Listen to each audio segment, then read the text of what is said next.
температури. Ги слушате на новите утриски вести, о продолжение и темата која што денеска е како прва во Здрава Македонија се разбира на ваше варање околу проблемот со педофилијата и она што се случува кај нас. Ние имаме, навика во текот на годината, еднаш два пати сигурно да подискутираме токму на оваа тема. За жал, често пати поради оние случувања кои што се актуелни кај нас, тука или таму ќе се излезе по некој случај на педофилија, но ова е, како што кажав, општествен проблем во сите земји буквално во светот, така да нешто повеќе денеска ќе поразговараме и за оно што во последно време е како мерка донесено или според закон нешто се најава дека ќе се направи за решавање на овој проблем. Дискутираме утрово со господин Драги Звијанац, детска амбасада Мегеш. Добро утро. Добро утро, Драго ми што сте тука. Ние имаме долги години од кога постоиме со работа со Мегеши, но мислам дека прв пат конкретно со вас се гледаме токму овде во студиото на Здрава Македонија да подискутираме токму на нова тема, нова проблематика која што нели се случува.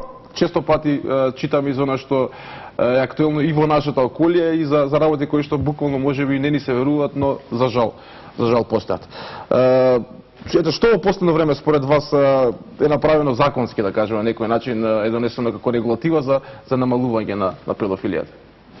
Па има промени. Македонија е една од ретките земји која успеа да го подигне прагот на нетолеранција кон ова патологија, кон педофилите, кон родоскрнавувачите.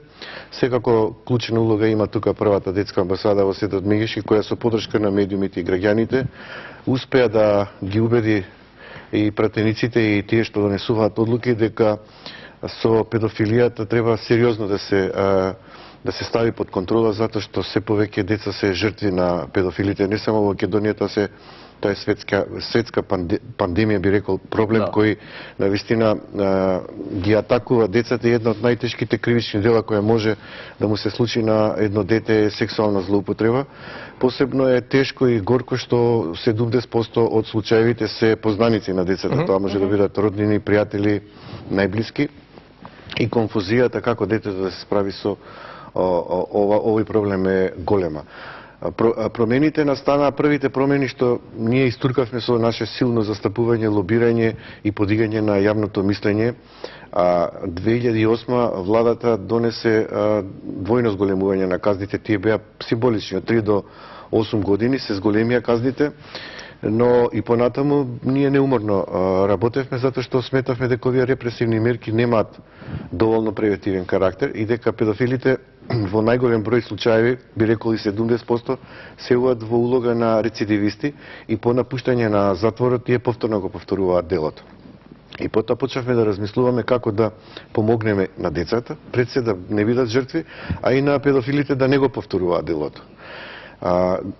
Им дадовме неколку препораки на донесувачите на одлуки. Првата препорака беше минимум 15 години казна, за секој рецидивист доживотна казна затвор.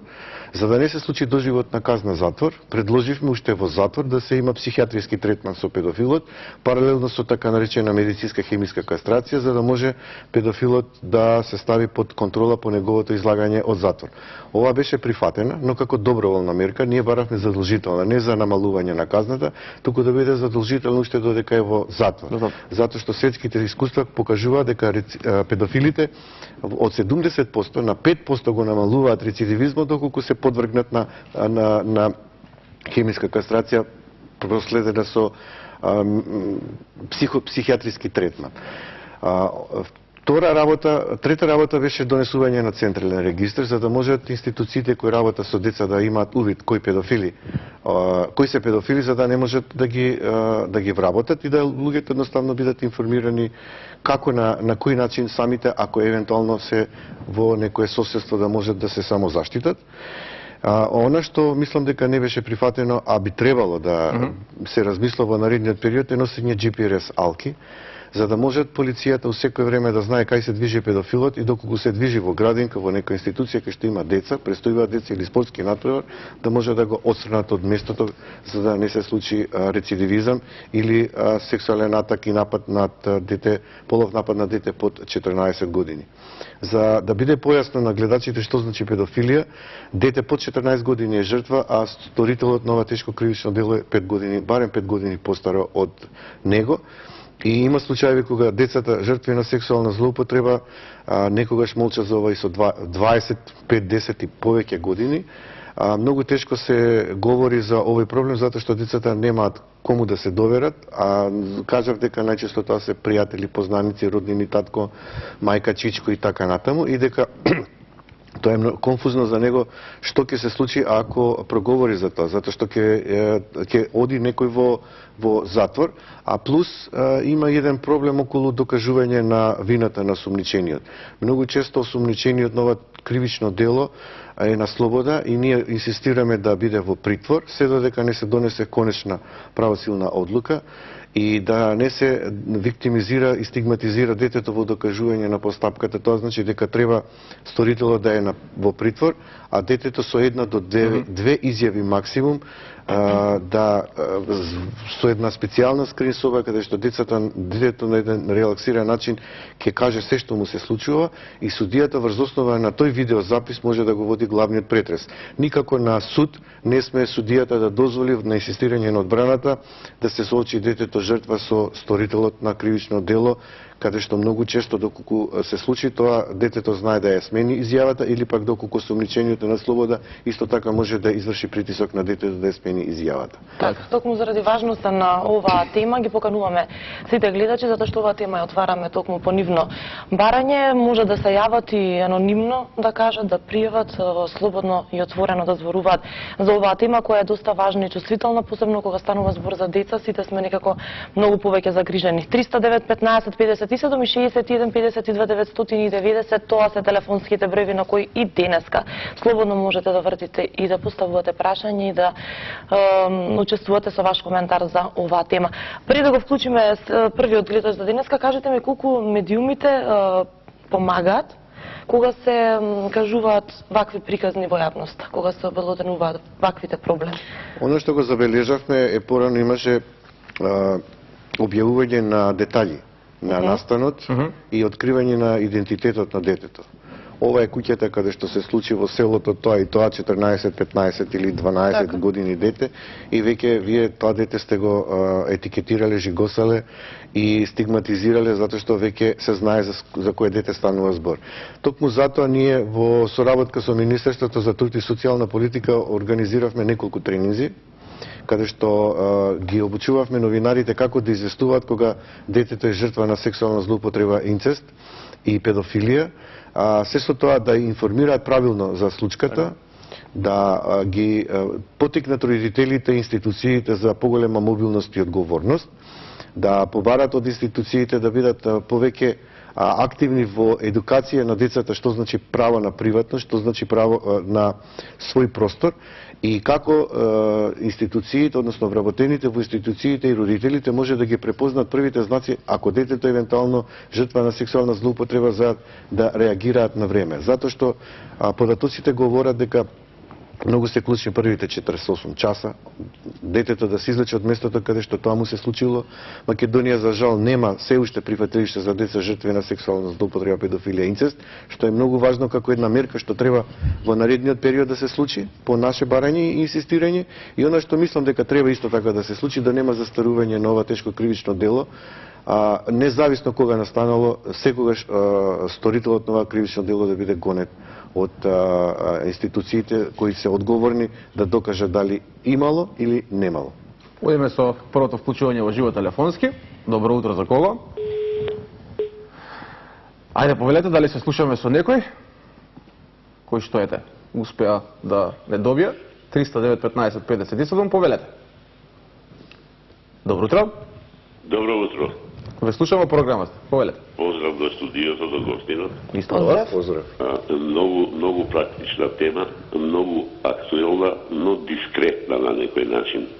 Како граѓанин можам да забележам дека и кога ќе дојде до откривање на накви девијантни појави, да не ги речам психопатолошки, не знам зошто во државата се води една политика на дискретност и заштитување на сторителот, нормално на малолетниот злоупотребена личност, треба да биде така. Но зошто се штитат идентитетот на сторителите? Јас до денеска немам видено да се објави во јавноста дека тој го направи това и осуден толку и толку. За многу поситни работи ги гледаме пред камера како ги апсат, како ги газат, како им ги виткаат рацете, а ова е за мене едно од поголемите злосторства што може према еден човек да се направи. Малте со молба, со замолница ги носат на суд и упорно ги кријат до крај. Јас напротив, јавно би ги објавил и би направил на јавен простор како што имаше порано кај реклами за кината каде што се дава на плоштад, нивните ликови додека се во затвор, би ги поставил на големи слики и би напишал овие луѓе зошто лежат затвор, бидејќи тоа е за мене еден од поголемите криминални дела. Благодарам и пријатно. Благодариме за јавувањето. Поздрав до За вас. многу несфатливо како тоа може некој човек да го направи. Вака, прво, профилот на педофилот не е така како што ние си замислуваме дека тој е некој криминалец со некој лик и ние веднаш ќе го препознаеме. Напротив, тоа може да бидат луѓе кои најчесто се приткриваат за нивната патологија, како што кажа гледачот, и многу често макотрпно и полека работат на стекнување на довербата на детето. И детето кога ќе биде жртва, дури уште му наметнуваат вина дека тоа го сакало, потикнувајќи, надрезнувајќи го, пипкајќи го и така натаму, возбудувајќи го, некогаш детето чувствува вина дека тоа допринело да му се случи. Откако ќе биде силувано, тогаш педофилот му се заканува на детето по неговиот живот, по животот на неговите најблиски, дека тоа треба да биде нивна тајна и дека тоа треба да се чува во тајност. И многу тешко детето се справува со оваа појава, како да се довери, кому да се довери. Првите знаци не ги препознаваат родителите, воспитно-образовниот процес не е доволно подготвен прва да ги едуцира децата, а второ и како да го препознае тоа. И трето, веќе ние имаме голем проблем во превенцијата. Значи, репресивните мерки, како што кажав, постојат, но и понатаму имаме педофилија, скандали на педофилија и никако не можеме да се справиме со оваа патологија која очигледно родителите мора да бидат првите тие кои ќе ги превенираат овие несакани појави, а второ, децата наши идат во градинки, идат во училишта, престојуваат некаде. Мислам дека треба и тука да се работи на нивна едукација. Не смеа да примат подароци, не смеа да влегуваат во туки автомобил, мора да биде и интернет просторот под строг надзор, би рекол, на родителите, таква родителска грижа или родителско наблюдување. Не смеа да се доставуваат фотографии, да се открива каде бил, што бил и така натаму, затоа што многу често педофилите ги следат децата и преку социјалните мрежи и дури се случува да закажуваат средби каде што потоа бидат злоставувани, силувани или нападствувани. Да, ќе позборуваме малку подоцна околу да го вклучиме гледачот да не се исклучи, веќе не чека. Да, ќе се навратиме. Добро утро. Ало, добро утро. Повелете, господја. Се јавувам од трешноста на Македонија. Не се работе за педофил, него се работе за наркоман, болен човек. Живееме во зграда. 15 години сме малтретирани. Дење, ноќе, кога добива напади, што не прави, дека ние нервно се оболевме. Се јавуваме во сите институции, во полиција, во амбуланта, во труд и социјална политика, а никој не иде да ни помогне. Не знаеме, ние се разболевме, не знаеме што да правиме. Мајката е прав монструм. Детево има над 30 години, ние го знаеме дека е наркоман, она вика дека е болен. Дали е наркоман, дали е болен, не знаеме. Нека земе подхитно дали има во оваа држава власт, што може да се преземат мерки против неа. Сите се изразболевме. Напаѓа, што е најтажното напаѓа, ноќе, испаѓа, треска, рипа, шета низ ходниците. На кого веќе да се обратиме? Добро. А и кога ќе одиш, никој во полиција ќе одат точно. Полицијата ќе дојде, ќе кажат, сега ќе се смире там, никој не им може ништо. Ќе одиш во труд и социјална политика и кај градоначалник, секаде одиме се жалиме, никој ништо не презима, ние на среде дел ден сме под клjuč, седиме под клjuč. На кој да се обратиме? Ќе презима ли некој, уствари фактички мајката е монстр, па не знам, психопат.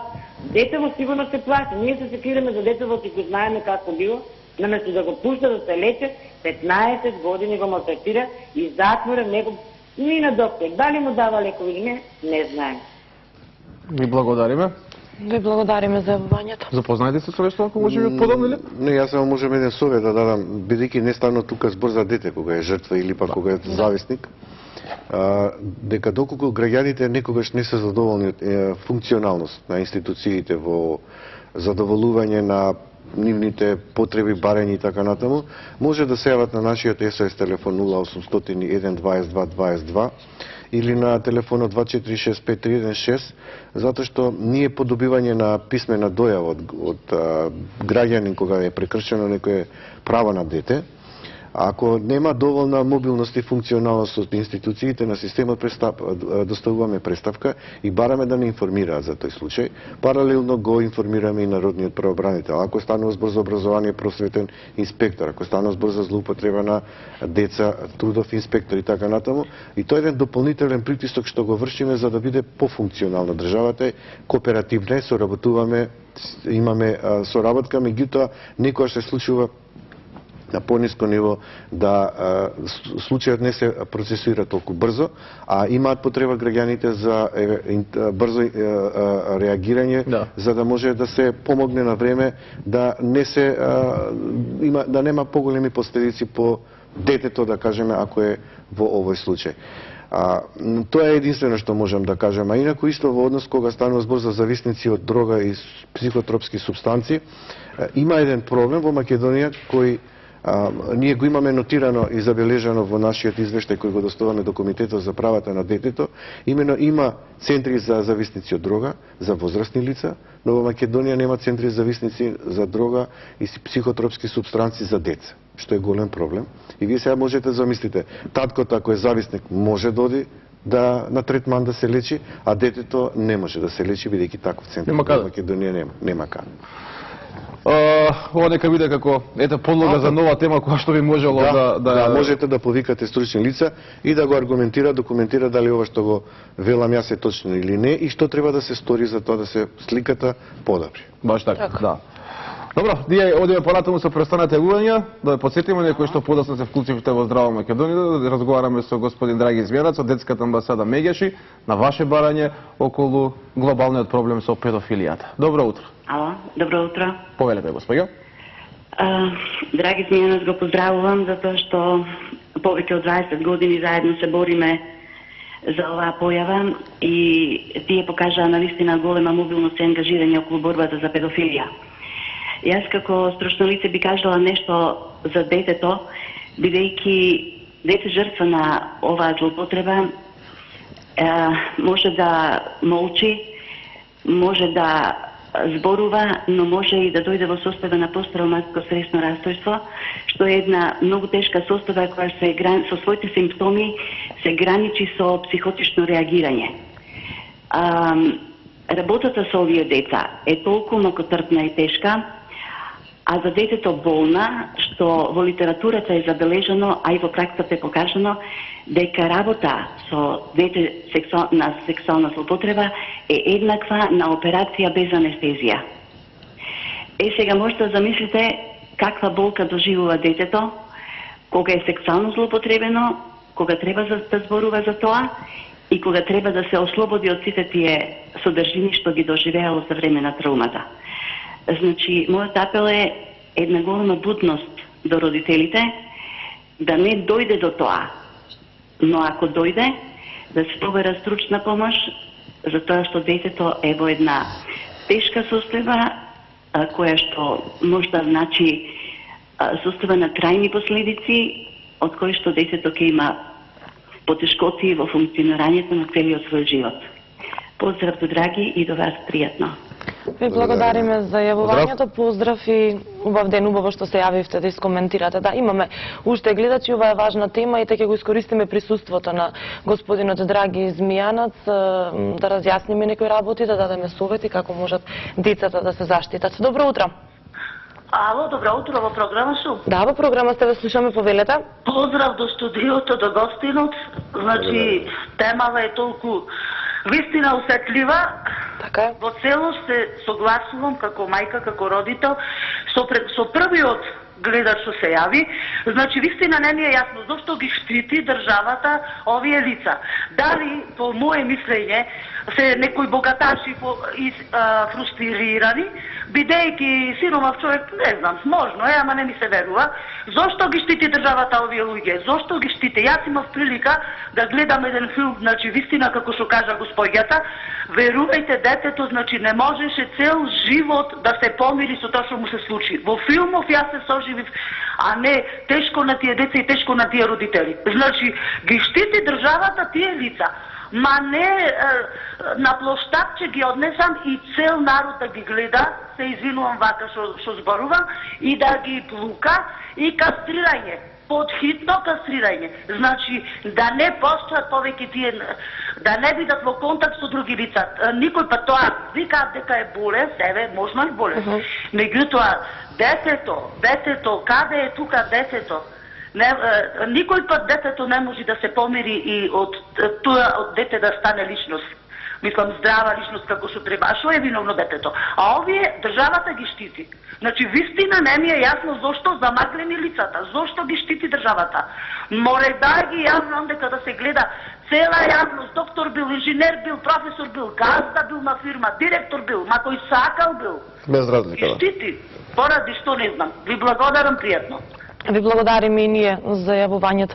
И те убаво спомена гледачката, дали педофилијата како болест или состојба кој како нели ја нарекува, разликува богат и сиромаш. Социјалниот статус, од културолошкиот статус, од образовниот нема влијание. Значи, педофил може да биде од секој ниво на образование и место на живење. Но начелно загатна една интересна тема што навистина ако погледнете во Централниот регистар на досега осудени педофили, мислам дека од 2006 година навамо, претежно се лица од посиромашните руралните средини. И ова остава една мала така дилема која ете и ние лично јас сум ја размислувал дали може би педофилите во поголемите градови или во бизнис круговите имаат пософистицирани начини на делување каде што може би потешко се откриваат или пак се служат со некои методи кои детето жртва го ставаат под вечен притисок, молк и таење. Не можам да верувам дека институциите би се ставиле во заштита на педофилите, иако морам да кажам имаше еден случај во село Лабуниште уште 2009 каде што едно девојче ја загуби својата невиност од наводен пад на сукало и остана како тајна, се уште не разрешен, и Македонија влезе во, би рекол, во Гинисовата книга на рекорди неформално, каде што може да се загуби невиност од пад на сукало на 9 годишно девојче кое едва беше спасено од гинекологот во Струга. Тоа ни остана како горчливост во тој случај кој остана без разрешница.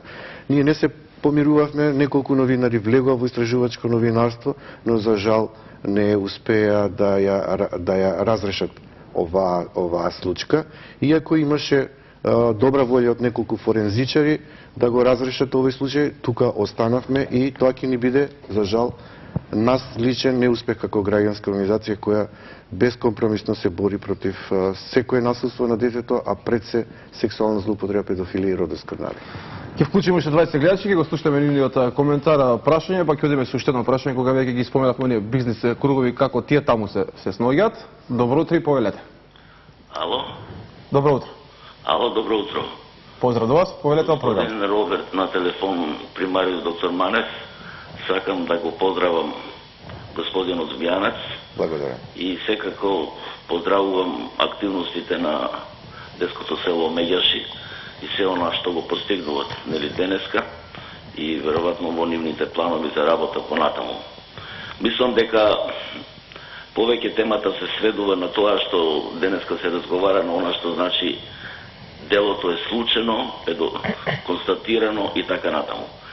Ја би дискутирал за нешто што значи превенција, она што значи домашна грижа и она што значи општествена грижа. Нормално е да мора да свати родителот дека неговото дете е под негова контрола и негово воспитување. Тоа воспитување домашно треба да биде продолжено во воспитувањето во школите. А во школите, земите основните училишта, немаме социјални работници, немаме психолози. Продолжение, понатамо немаме во средните школи. Значи, со други зборови, треба да се направат напори. Знам дека имаме проблем со средства и така натаму, меѓутоа не е доволно да меѓаши или други здруженија водат грижа и на крај краеви законодавецот и државата во тие состојби што се случуваат си превзема мерки.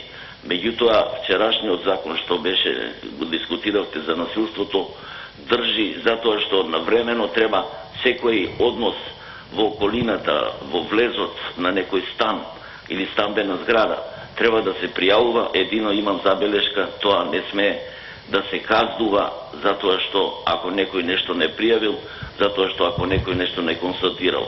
Со други зборови, добро е општеството да се консултира со овие асоциации како што е Меѓаш и како што се психолозите, социјалните работници и така натаму, и дајте да презимаме превентивни мерки.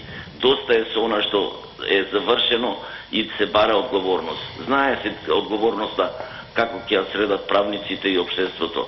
Меѓутоа, превенцијата е многу важна. Благодарим и ние. Имаше гледачот неколку поенти кои е во добра насока на дискусија. Превенцијата да, пред се одговорното родителство да, но тука има еден мал проблем што не сите родители се одговорни и не сите родители знаат како да ги едуцираат, воспитуваат децата, а уште пострашно ако се тие силувачи на своите деца. Значи тоа кажав 70% на децата, педофилите, родосконувачите им се познати. Не го сваќаат родителите премногу сериозно проблем со педофилија бидејќи не го сваќаат, но знаете, имаме ние децата, нашиот СОС телефон кажува дека се повеќе осамени, отуѓени и дека се повеќе има агресија затоа што многу малку се разговара со нив и многу малку им се посветува внимание. Вие се сеќавате на кампањите што ги спроведувавме, немаше граѓанин кој не беше допрен со пораката дали денес го гушнавте вашето дете, дали денес му кажавте колку го сакате и на крај дали денес разговаравте со вашето дете. Колку неефективно и ефикасно посветуваме внимание на разговор со нашите деца и колку воспитно образовниот процес е образовен, а колку е воспитен, колку еден наставник посветува внимание во разговор со своите деца и како што кажа гледачот има право, ние имаме проблем со екипирање на системот во образование. Немаме социјален работник во сите училишта, немаме психолог и педагог во сите училишта. Психологот се уште се сваќа во училиштето како баба рога, некој кој ќе оди под казна кај психологот, а не како психолог кој ќе превенира одредена состојба. За да превенира психологот одредена состојба, потребен е социјалниот работник. Социјалниот работник е единствен тој кој може да чукне на врата и да влезе во некој дом, да види дали во тој дом во некој функционално, дисфункционално семејство во ризик има некаков проблем и навремено да дојави до психологот за да може да се почне процедура за работа со тоа семејство или со тоа дете за да се превенира да не се случи најгрозното. Кај нас се действува најчесто постфестум, се згрозуваме од патологиите, од појавите и многу малку работиме на превенција, затоа кажав, ние ги зголемивме казните. Воведовме хемиска кастрација, имаме централен регистар, но се уште имаме педофилија и сексуална злоупотреба. Тоа значи дека ни фали мобилност од родителите, но како што кажав, ако отсуствува алката во родителите, отсуствува, значи не секој родител, тогаш системот, институциите мора да ја преземат грижата како втори старатели, како институции кои треба да водат грижа за децата. А тука се секако потоа граѓанските организации, медиумите со подигање на јавното мислење за одреден проблем и на крај меѓународните институции. Затоа ние многу често ако забележиме отсуство на функционалност, дојавуваме преку нашиот извештај во Комитетот за правата на детето за состојбите, ги детектираме, партиципираме во нивно решавање, но бараме од комитетот поголема мобилност со конкретни препораки до владата, до институциите во наредниот период да се мобилизира цел систем, бидејќи отсуствува не секогаш реков одговорното родителство. Да ги вклучиме и гледачите кои внимателно ги слушаат овие совети, да ги слушнеме нивните размислувања. Добро утро. Добро утро. Повелете, во програма сте. Ве поздравам во студието. Благодариме. Драган Змејанац, Милена, поздрав. Роберт, сите бидете ме поздравени и прашањето е до Драган Змејанац. Видите вака, јас имам керка која е малолетничка керка која што моментално имаше добиено поклон стан од својата баба. Меѓу време мајка беше неа за лекување, го уложила нениот стан, што е поклон од баба и го уложила во банка, чисто за лекарства, и она се е покојна. Иста банка, меѓу време таа банка, Македонска кредитна банка, не ова старата Македонска кредитна банка, оде под ликвидација. 7-8 години таа банка ја нема.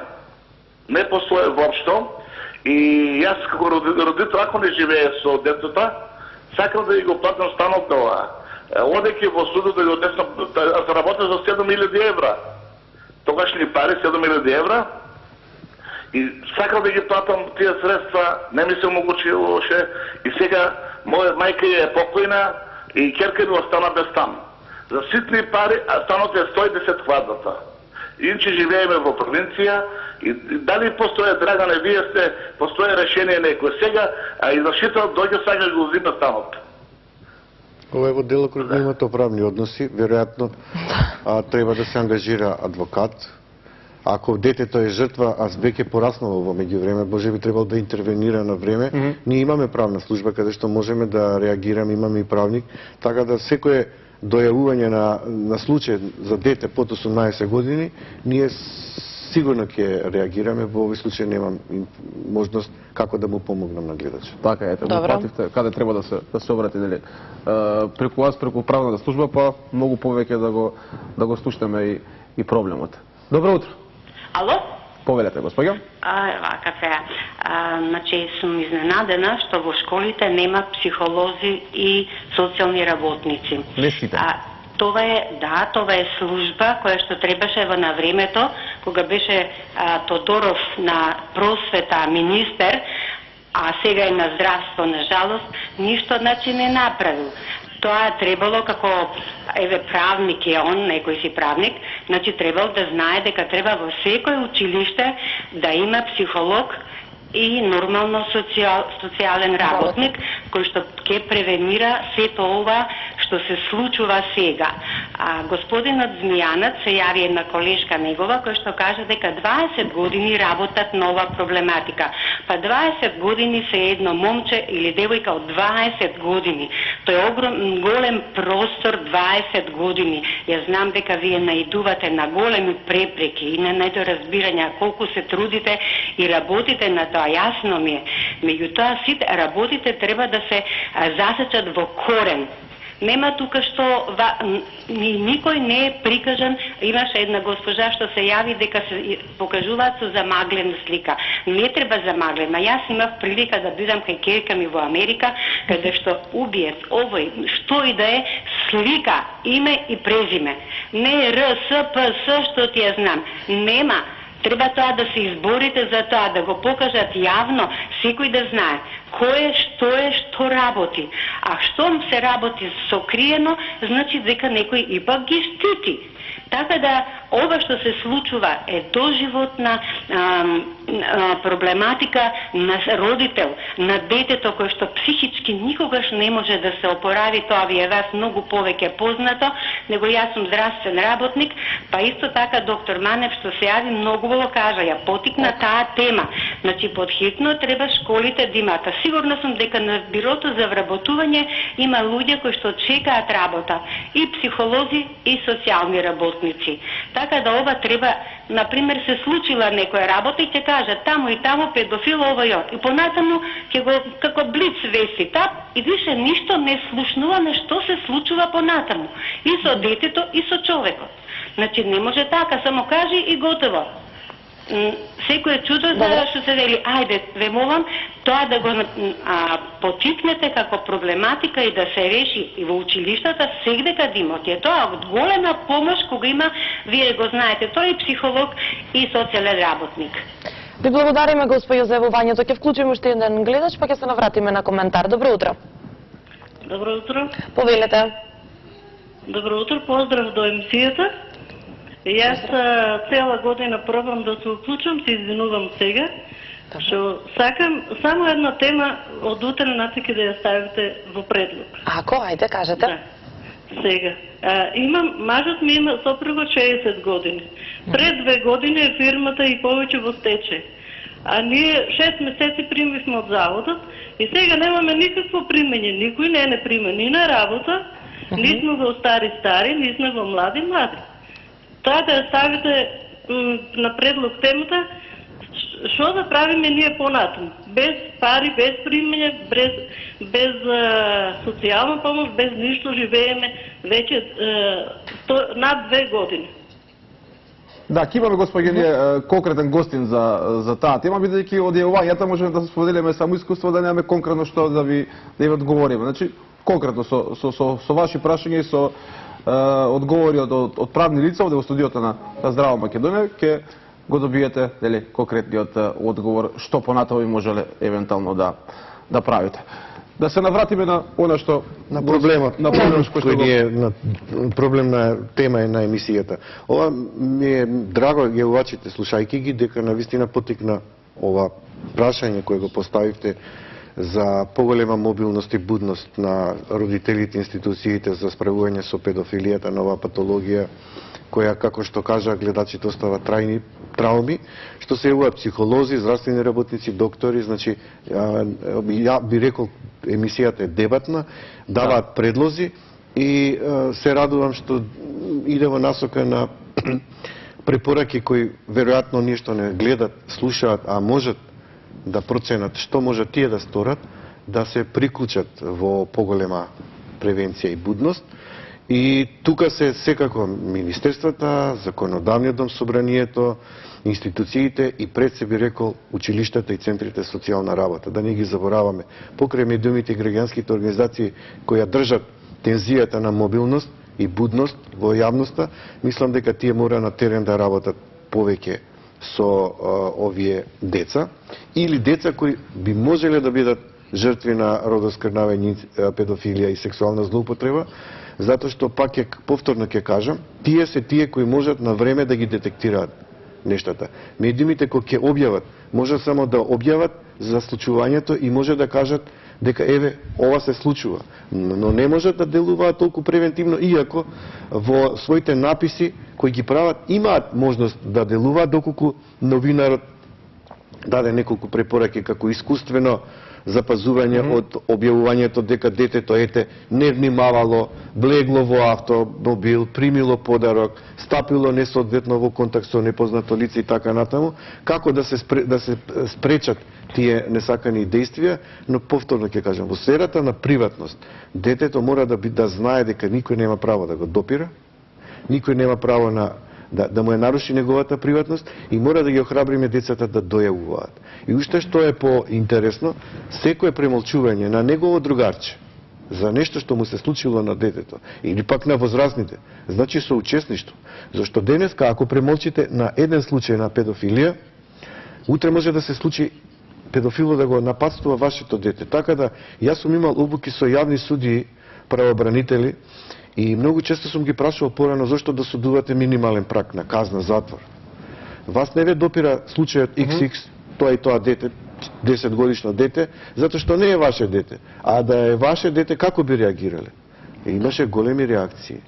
Од закачување на бандера до не знам какви, и тогаш јас сватив дека всушност луѓето поинаку реагираат кога станува збор за сопствено дете. А друго е кога судат за непознато дете. Секое дете на секоја институција, на секој родител треба да биде негово дете, само така можеме да делуваме повеќе превентивно. Во спротивно им даваме шанса и поголем простор на педофилите да действуваат. Жел.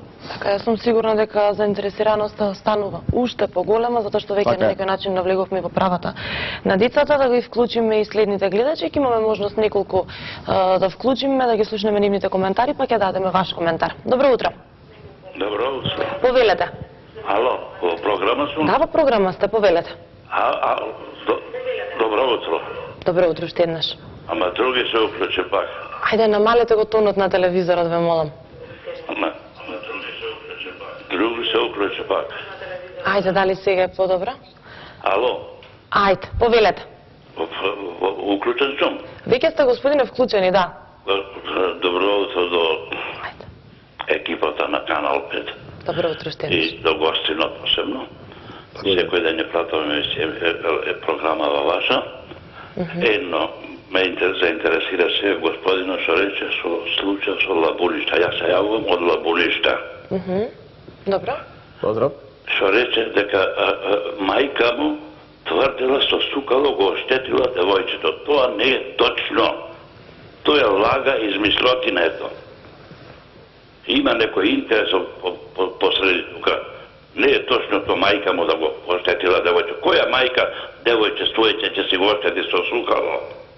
Тоа за тај органите на прогонот, за тоа и така останато. Јас сум баш комшија во таа населба. И ме боли што не е откриено, што сетат педофилот уште низ селото. И го знаат и повеќе луѓе. Си го знаат лично жена му негова, си го знаат. За таја ојде да пријави до полиција. Толку и благодарам. Може да одговорите господинот ако сака. Да, може да даде коментар. Може да вклучи уште еден гледач, па да се навратиме полека да закружуваме ова прва тема. Доста интересна и важна за сите нас. И оние кои што имаат, и оние кои што немаат деца, се разбира, бидејќи како што кажа нашиот гостин господин Драги Свенец, сите деца треба да ги чувствуваме за наши кога станува збор за опасноста од педофилија. Повелете. Ало, добро утро. Добро утро. Сакам да кажам кое е влијанието на оваа невладина организација кога, да речеме, постојано мајката врши за поставување на децата, а Центар за социјална работа секогаш ја правда, да речеме, мајката. Има разни случаи во животот, сите мајки не се исти, се жалиме, па не враќаат назад од Министерството, не може никаков прием да се дојде до министерот, не го носи на доктор, не го носи на заболекар, детето само тргнало да си оди надвор од градот, мајката го запоставува, значи постојано и вика дури мислам едноставно гледа да му напакости на разни начини. Го отпишува од некои курсеви кај што е запишан, центарот ја повикува мајката и негова мајката под притисок, значи детето го приморува да каже дека не сака да оди на тој курс, да речем по музика или било каде по некој било кој курс и центарот секојаш ја го зема во обзир мислењето на мајката која се гледа да му напакости и роднински врски тука влијат и све и свашта во центар. Значи центри за социјална работа се тотално без никаква контрола. Јас еднаш и се жалев до вас и вие ништо не направивте. Обратете се, ми рековте, до Центар за социјална работа. Дури и насилство, просто се гледа има насилство од мајката, значи психичко насилство го запоставува, вика, јас ако сакам да го уништам, ти не можеш да ме спречиш и такви работи. Значи не ги анализираат изјавите на мајката, туку едноставно ги одбиваат поплаките од таткото. И второ сакам да кажам, ако има насилство од деца во школо, има и камери, има и психолог, тие ти викаат, јавимо се на класи од нив психологот, значи и таму, ако има и камери, се гледа, деца малтретираат и било како, поголеми деца помали. Не действува таму ни психологот, ни директорот, ни педагог, овој педагог нема, има психолог, значи на терен работата на Министерството за труд и социјална, тотално за Центар социјална работа, никаква контрола немаат на терен од Министерството за труд и социјала. Да привршува бидејќи идеаме што после. Имаме една гледачка од Германија, Роберт, која сака да каже таму како се решава овој проблем, да слушнеме и неа. Добро утро. Дали е тука гледачката? Добар ден, добро утро. Емисија да ве поздравам многу од мене. Поздрав да вас. Поздрав. Значи, опека во Германија, во секоја школа, си постои психолог. Значи за децата, не е психологот за децата да ги советува на погрешен пат, него ако имаат сами проблеми со нешто, деца кои се оштетени од своите родители, кои се скриени, овдека не може да се сокрие, тоа излегува некогаш и на јаве, ама ќе бидат така осудени, то никогаш ќе нема да векне на тоа да работи. Жал кај нас се малтретираат децата, не само се сексуално искористени, се малтретираат и не им се дава право да се изјаснат. Ви благодариме. Ви благодариме многу што се вклучивте во денешната дискусија. Драго ми што не следат дојдете од Германија, успеа да се јават. Јас само сакам да му одговорам на гледачот кој очигледно беше резигниран од грижата на мајката. Најверојатно станува збор за бракоразводна постапка, каде што многу често центрите за социјална работа даваат решение, предлог до судот да биде згрижено детето старато кај мајката, а таткото да биде со право на видување, и потоа настануваат проблеми со правото на видување.